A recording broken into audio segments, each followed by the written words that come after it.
தேவிதாசன் சமையல் simple and tasty வாங்க பார்ப்போம். இப்போ பாருங்கள், நம்ம வீட்டில் இருக்கிற பொருளை வச்சு ரவை கேக் செய்ய போகிறோம். ரொம்ப சிம்பிள், வாங்க பார்ப்போம். ஃபஸ்ட்டு வந்து இது மாதிரி ஒரு மிக்ஸி ஜார் எடுத்துக்கோங்க.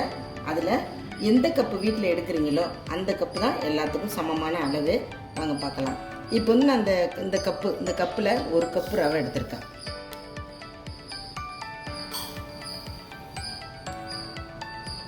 முக்கால் கப்பு சர்க்கரை எடுத்திருக்கேன். அது ரெண்டும் நம்ம ஒன்றா போட்டு நம்ம நைஸாக இதை அரைச்சிட்டு வந்துடலாம்.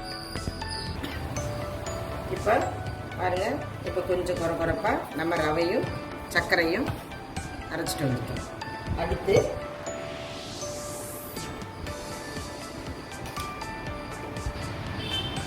அடுத்து முக்கால் கப்பு மைதா. ஓகேவா? அதுக்கு நம்ம பாருங்கள், சமையல் சோடா வீட்டில் இப்போ தான் ஆப்பத்துக்கு போகணும் இல்லையா, அந்த சோடா மாவு தான் எடுத்துருக்கேன். அது வந்து ஒரு அரை ஸ்பூன். உப்பு ஒரு 1/4 ஸ்பூன். இதை இப்போ நம்ம நல்லா கலந்துருவோம்.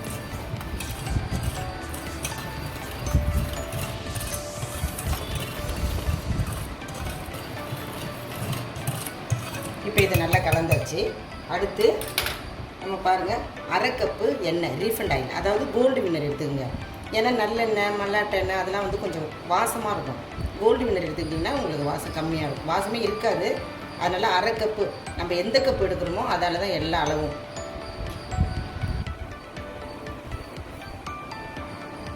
இதுக்கு நம்ம ஒரு கப்பு பால், அதாவது வந்து காய்ச்சி ஆற வச்ச பால் ஒரு கப்பு.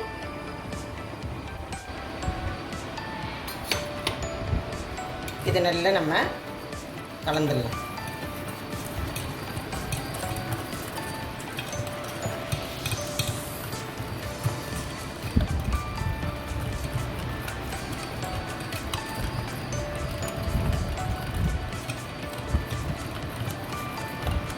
இப்போ இது நல்லா நம்ம கலந்தாச்சு. ஸோ அதுக்கு அடுத்தது வெண்ணிலா எசன்ஸ். டிபார்ட்மெண்ட் ஸ்டோர் போனீங்கன்னா இது மாதிரி வெண்ணிலா எசன்ஸ்ன்னு இருக்கும். அதில் நம்ம ஒரு அரை ஸ்பூன் போட்டுக்கலாம்.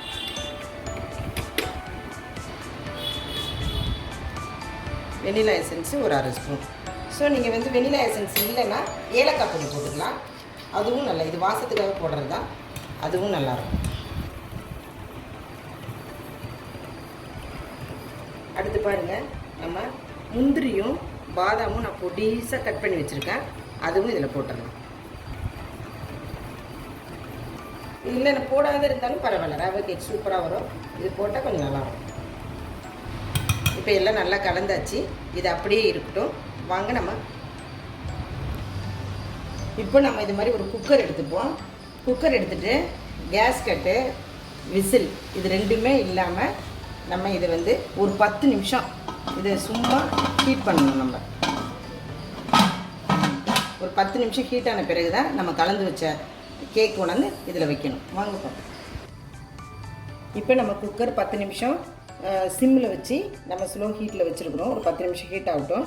அதுக்குள்ளே நம்ம கேக்கு செய்கிறதுக்காக இது மாதிரி ஒரு பாத்திரத்தை எடுத்துக்கிட்டு இதில் நெய் இல்லைன்னா எண்ணெய் இதை வந்து நல்லா அப்படி அப்ளை பண்ணிடணும்.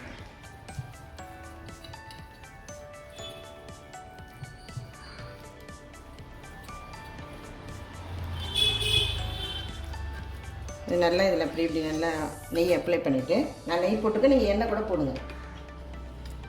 அதில் ஒரு ஸ்பூன் மாவு போட்டு இப்படி நல்லா கலந்து விடுங்க. கலந்து விட்டுட்டு மைதா மாவு போடுங்க.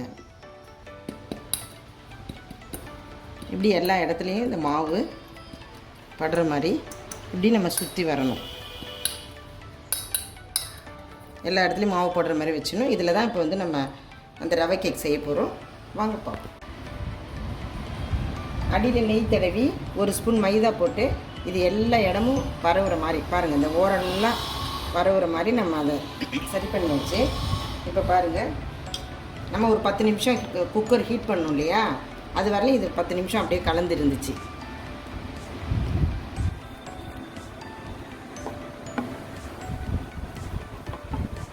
இது அப்படியே நம்ம ஒரு சமமான ஒரு பாத்திரம் எடுத்துக்கணும். அதில் அழகாக இது அப்படியே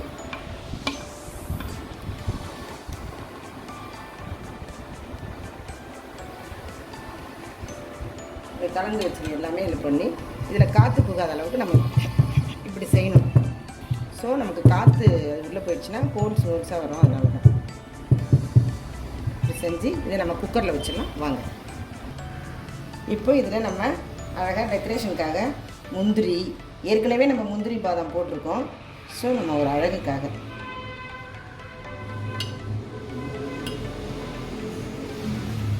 போட்டு நம்ம பாதாம் ஒரு அழகு வச்சிடலாம்.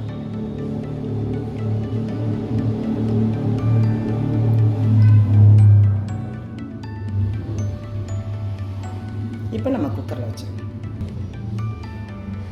10 நிமிஷம் நம்ம குக்கரை கேஸ் கட் இல்லாமல் விசில் இல்லாமல் சூடாக வைக்காச்சு. இதில் நம்ம ஒரு ஸ்டாண்ட் வச்சுக்கலாம். ஸ்டாண்ட் வச்சு இந்த கேக் இருக்கு இல்லையா, இந்த கேக்கை அப்படியே அதில் வச்சுட்டு இதை லோ ஃப்ளேம்லேயே நம்ம இதை வந்து ஒரு 30-35 நிமிஷம் இருக்கணும். லோ ஃப்ளேமில் இருக்கணும். வாங்க பாருங்கள். இப்போ கரெக்டாக 30 நிமிஷம் ஆச்சு. 30 நிமிஷம் இந்த குக்கரை நம்ம வந்து திறந்துடலாம்.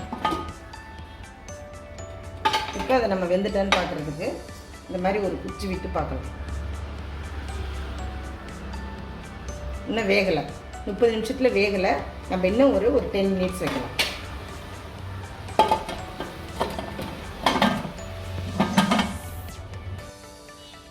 இப்போ கரெக்டாக 40 நிமிஷம். அதாவது நான் வந்து இப்படி குறுகலான பாத்திரம் வச்சதுனால உங்களுக்கு இப்படி மேலே அழகாக வந்திருக்கு. 40 நிமிஷம் சூப்பராக கேக் வெந்துருச்சு. இதை நம்ம ஒரு 10 நிமிஷம் கிட்ட எடுத்து ஆற வைக்கணும். வாங்க பார்க்கலாம். இப்போ குக்கர்லேருந்து எடுத்தாச்சு. இப்போ நல்லா ஆறணும். ஆறின பிறகு நம்ம எடுத்து பார்க்கலாம். பாருங்கள், நல்லா ஆறிடுச்சு. இந்த மாதிரி ஒரு கத்தி வச்சிங்க.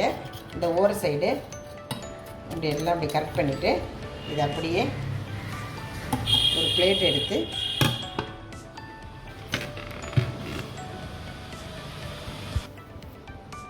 இதை அப்படியே நம்ம எடுத்துடலாம். சூப்பரான கேக்கு நமக்கு ரெடி ஆகிடுச்சு. பாருங்கள், அருமையான கேக்கு ரெடி ஆகிட்டு. நீங்களும் இந்த மாதிரி வீட்டில் செஞ்சு பாருங்கள். அருமையாக இருக்குது கேக்கு. ஸ்பாஞ்ச் மாரி ரொம்ப சிம்பிள். வீட்டில் இருக்கிற பொருளை வச்சு தான் நம்ம செஞ்சோம். பாருங்கள், கேக் எவ்வளோ அழகாக வந்திருக்கு. பாருங்கள், எவ்வளோ சாஃப்டாக வருது. பாருங்கள், அருமையாக இருக்குது. நீங்களும் இதில் ஒன்றுமே மைக்ரோ ஓவனில் முட்டை இல்லாமல் அருமையாக செஞ்சுருக்கோம். செஞ்சு பாருங்கள். வீட்டில் செஞ்சு பார்த்துட்டு லைக் பண்ணுங்கள், கமெண்ட் பண்ணுங்கள், சப்ஸ்கிரைப் பண்ணுங்கள்.